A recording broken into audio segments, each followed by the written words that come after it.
Hi everybody and welcome to the N Channel video blog, and today what I want to talk about is pulse width modulation, or PWM for short. Now what PWM is very much so like a switch, and all we do is turn off and on DC electricity. And what that allows us to do is to change the overall average voltage, and that allows us to actually control the speed of a DC motor or the brightness of LEDs.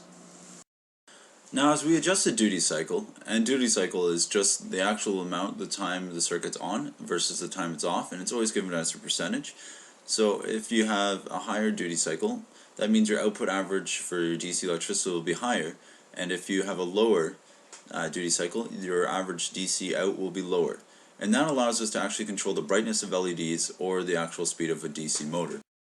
Now because we're switching this on and off so fast, it's not really detectable by the human eyes. Now obviously you can switch out lower frequencies, but because we switch it so high, it looks like a smooth transition. In order to make a PWM, there are several ways to do it. My initial one with the actual fan motor, I was using a function generator, a transistor circuit, and a power supply in order to achieve this. But a really simplistic approach is using the Arduino platform. As it can be observed, it's an extremely simple code using the Arduino, and it's basically just a couple lines. And the first one's saying initialize LED 1, which is going to be our output, and in this case we're using pin 9 as it's capable of producing a pulse width modulated signal.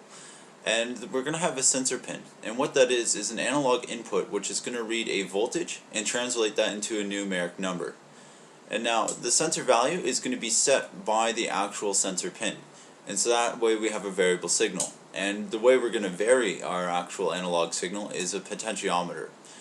Now just in the void setup here, we just have a pin mode, and we just tell it that LED 1 is an output.